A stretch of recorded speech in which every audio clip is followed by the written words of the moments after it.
talking about. You all ready for this? This is a sham. No. Y'all, just stop. Get real. Welcome to DBL. Hello, everybody. Hello, everybody out there. What a difference a week makes, am I right? This week, the race for president has completely shifted, and now Vice President Kamala Harris is off to the races with a lot of momentum and, may I say, money behind her. Here's what she said last night in Delaware. Take a look. You know, as many of you know, before I was elected as vice president, before I was elected as United States Senator, I was the elected Attorney General, as I've mentioned, of California, and before that I was a courtroom prosecutor.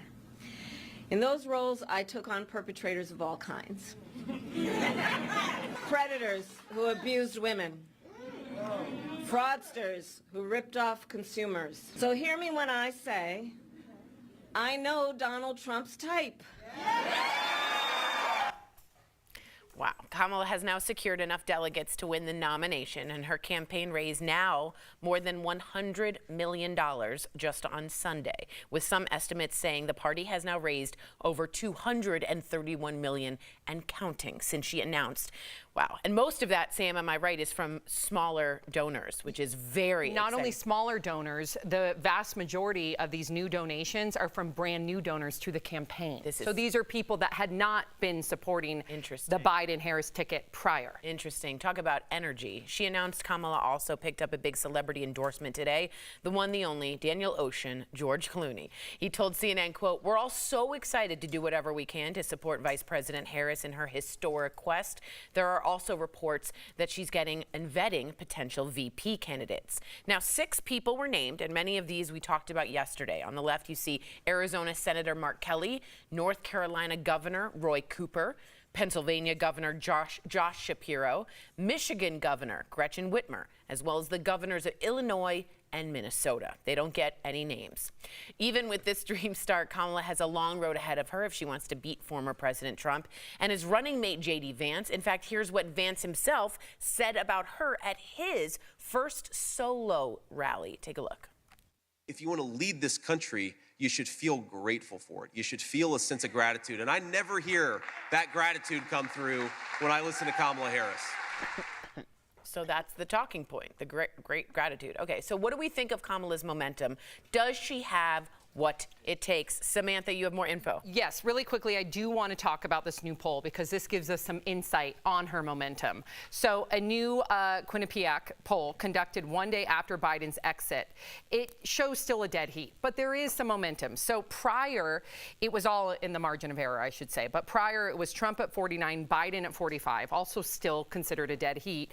Now it has Trump at 49, Harris at 47, but again, this is just a couple of days later. She hasn't really Can you imagine if she starts talking to people, relating to people, bringing in new votes, new people? So I do think, even though it's only a 2% difference from Trump to her, I think that number, in my opinion, is only going to increase. We shall see.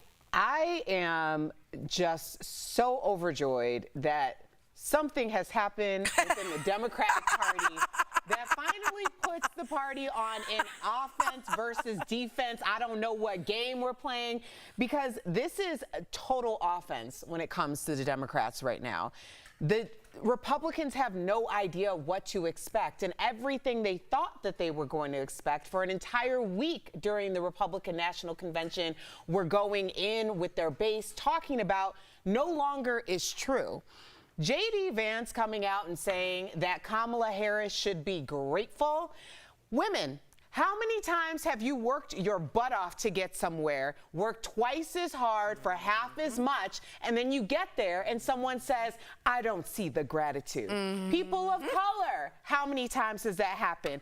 I don't see the gratitude. So the idea that J.D. Vance would use the biggest trope that any minority class has ever heard, once you get to any place that you aren't grateful to be there, is just weak sauce. Now, in terms of like what's happening with Kamala and whoever will be on that ticket, we don't know. So the Republicans don't know. So everything they're throwing out there at this point is just Throwing. speculation. Yeah, they're just throwing. And this is the first time we have seen this from the Democratic Party in a very long time. And I know it was a cluster bump to get here, but I'm excited about it. Cluster I really bump. am. I am too. By the way, I hope, first of all, cluster bump is a phenomenal word. Second of all, I hope she doesn't pick the VP for a long, long time. It keeps the Republicans on the defense, it keeps the Democrats on the offense, and it keeps them guessing, keeps the momentum and the energy going.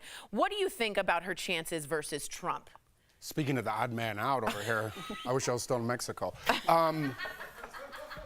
I don't know what to say. Everyone's very excited about this, you know what I mean? And I think the media has a lot to do with it, because I think the media, the Democrats own the media, and I think they haven't had anything to talk about. They went after Trump ad nauseum, rightfully so maybe, but they had nothing exciting to talk about when it came to Biden. They could not find something to talk about. And so any change is going to excite the media. So now it's like, Beyonce's behind me, millions of dollars are thrown at me, everything's perfect. So we'll see. I guess the polls are showing that she's A slight increase. It's still a dead heat. right. I just don't, again, I'm back to, in 2020, she was not popular. Now she's the next coming, and the polls are evening out. So I guess America's speaking. Interesting, interesting. All right, coming up on DBL.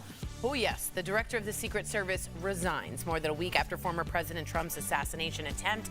But should she have been fired? And we're talking with Tony Hale all about his new show about surviving a medieval pandemic. It looks hysterical. Stay tuned.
Just checking. All right. Welcome back to DBL. The director of the Secret Service, Kimberly Cheadle, resigned from her post today. She was grilled on Capitol Hill yesterday. I watched the whole thing over security lapses at the rally where an assassin tried to kill former President Trump. Here's what Cheadle said about that failure. The Secret Service's solemn mission is to protect our nation's leaders. On July 13th, we failed. As a director of the United States Secret Service, I take full responsibility for any security lapse of our agency. We must learn what happened, and I will move heaven and earth to ensure that an incident like July 13th does not happen again. So over the course of the 4-hour hearing, Cheetah was grilled by lawmakers, as I said, who were demanding answers, and things got very contentious. Watch this. They took one shot and neutralized that individual. But that was after the shooter already took a shot. Is that correct? That is correct. Why was he allowed to be there? As soon as the individual was identified as a threat, they were... No. What do you consider to be a threat? A man with a gun laying in a sniper position, a man that had a backpack, a man that had a bicycle, a man that had a rangefinder.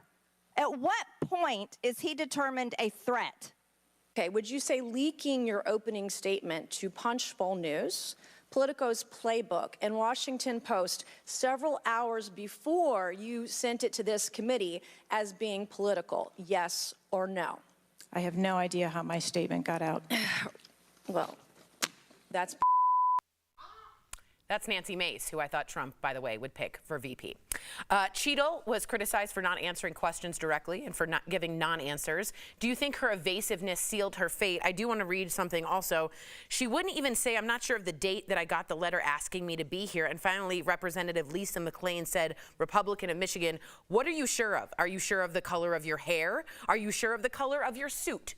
So I thought she should have been fired immediately by Biden. And his one complaint is he doesn't really fire many people. And this is one point in which I think she should have been fired many days ago, in my opinion. I also, too, believe she should have been fired. This is also somebody that does have a body of work of serving our country. So I do think that we need to have discernment of, you messed up royally here. Corey Comparator is not here today because of, and she's the director. Now, we don't know if it was somebody's fault from law enforcement. We don't know, but at the end of the day, when you're the director of the CIA, you are in charge, and you have to be the fall, or the Secret Service, excuse me. You have to be the fall person. They're trained to be the fall person. They take their jobs very seriously, and she said it the moment it happened, that this is my fault and I'm going to take the fall. So I'm not surprised by any of this, but I do think that there should be some underlying form of respect when we speak about her. That's fair. I just felt she was sort of ill-prepared to speak during her testimony, which I did not understand at all. Anyone else? Oh, God, I just thought. She didn't come off well. Not at all. That's for sure. And I think she should have resigned or got fired a couple of days previous to this, because this was a massive screw up. And it's weird where we're at in the country, because when this first happened, everyone's like, this is fake. This is conspiracy. And that's on both sides. That's both sides. I'm just using this as an example. It wasn't, hey, who's in charge of this? I can't believe an assassination attempt in America in 2024. Who is to blame on this and what went wrong? Half the comments were, this is staged, and I can't believe you guys are buying this. I still see it. So this is where we're at in America. And again, this is on both sides. Yeah. But to say, like, wow, I wish she didn't miss and things like that, the rhetoric that we're at and the place that we're at in America is not good. And she needed to take the fall way earlier than she did I agree with Jeff, but I just want to also underscore that, you know, I don't want to make this about gun violence, but at the end of the day, I find it very hypocritical for Marjorie Taylor Greene to be up there blaming her when she's been the first person to make sure that there's no ban on assault rifles. If there's a ban on assault rifles, perhaps this would not have happened, period.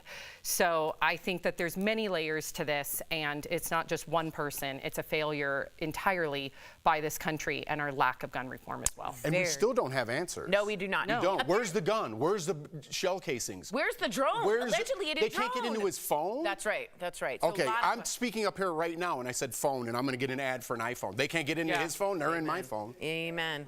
I hear. Oh, they are in his phone now? Okay, well, they just got in, or they're in now. That's in. Good. Okay. Well, everything's figured out then. Okay. Coming up, we're talking with friend of the show, Tony Hale. He's got something very special to say to our team here at DBL. Plus, stick around for Deal Blast, because we got items to keep you feeling real good this summer, from a hair remover device to press-on nails. You don't want to miss these deals.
Welcome back. He made us laugh on screen with shows like Arrested Development and Veep, and his newest role is no exception. Earlier, we spoke with our friend, our dear friend of the show, Tony Hale, all about it. Take a look.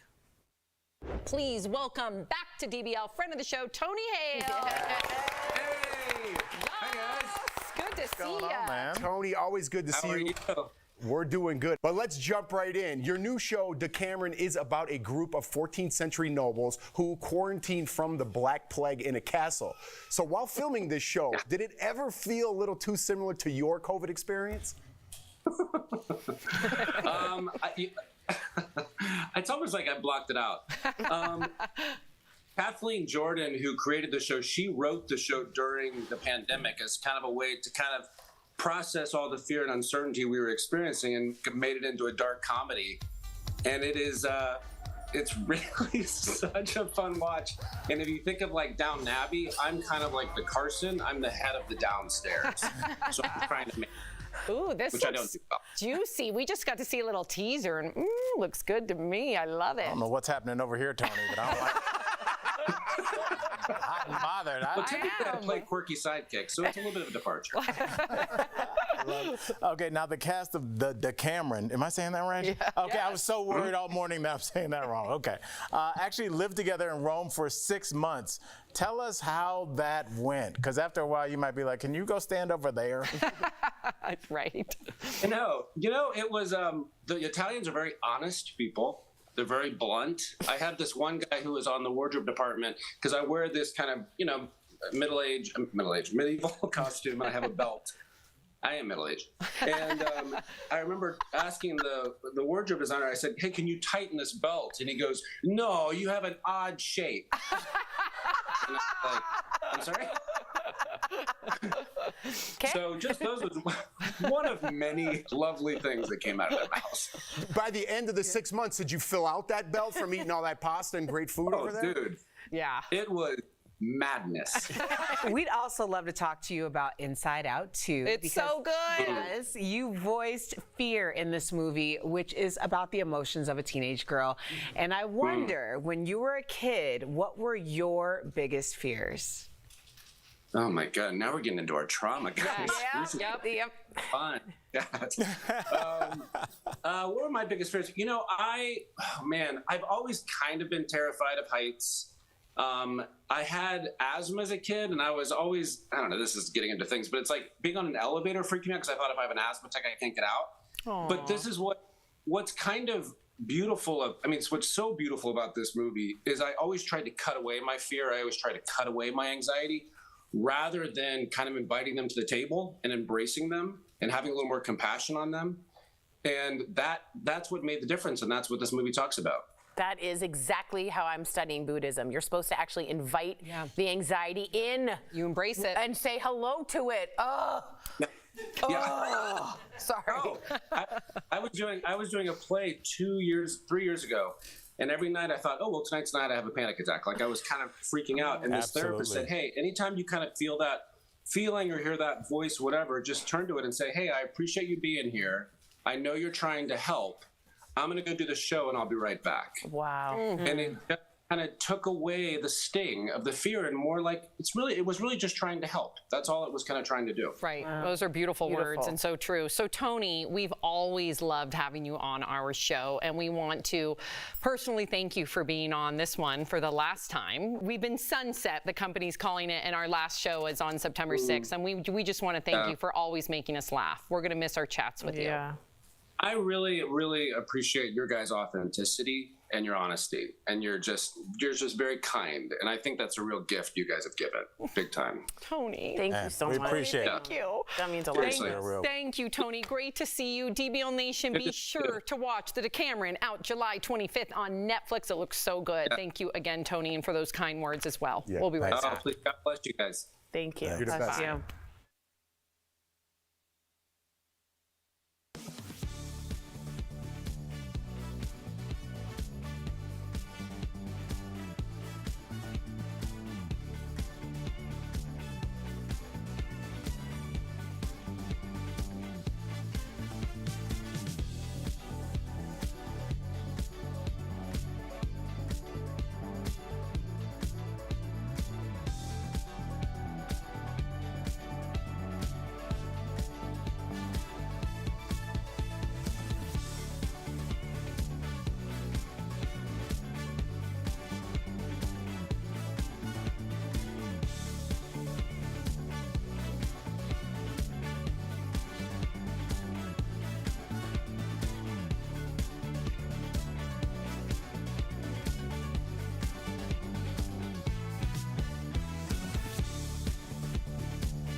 Welcome back. You know we've got some great products from our friends at Morning Save. Check them out.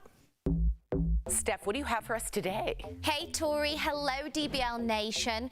We are so excited to show you the deals today. Believe me, they are fabulous. Ooh. Let's go shopping and check everything out. So first up, we've got the Lumilise by Conair IPL hair removal device. No way. This deal includes one hair removal device. Normally, this is $287. Yeah, they're pricey. Oh, extremely, yes. However, we've got it for $39.99, which is saving 86%.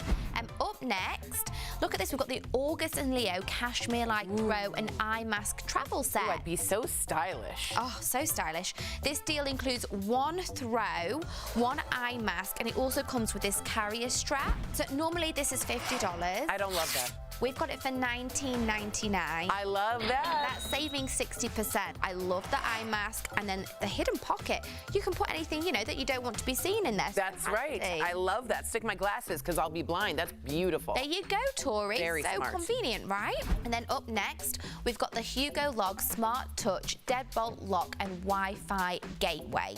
This deal includes one deadbolt and one Bluetooth gateway. Normally, these are $275. Okay. We've got it for $59.99. Really? That's saving 78%. And then last and certainly not least today is the 5-pack Clutch Nails Press-On Nail Kit. Cute. This doorbuster deal includes 5 different nail packs with 24 nails with file and glue. Due to popularity, this doorbuster deal has got a limit. It's only 3 per customer. So normally these are $12 each. Okay. However, we've got a 5-pack for $10. Yes, nailed it. Saving 83%. Head on over to morningsave.com to snag these amazing deals at the lowest prices, or scan that QR code. It's on screen. It's going to take you directly to these products on Morning Save's website. Steph, thank you so much. Before we go, we're getting a look inside the bedrooms where athletes will be staying while at the Olympics. Simone Biles shared this video and images on Instagram showing the Olympic Village, and inside the room she's sharing with her teammate. But everyone's talking about the return of the anti-sex cardboard beds that athletes are sleeping on. British diver Tom Daley tested the bed stability by jumping up and down on it. By the way, he's like the most darling, cutest. I'm obsessed with this guy, this diver. But yeah, it's pretty much cardboard. Well, here, I have some more information. The bed frames are made of high resistance cardboard, and the mattresses are made of plastic. They can hold up to 500 pounds, and Olympic organizers say the choice for these beds is due to the effort to ensure minimal environmental impact, not anti-sex. I'm sure the coaches might be thinking anti-sex because there is some scientific data that I won't get into that. But tell us more, Sam. Tell us more. We'll see you tomorrow.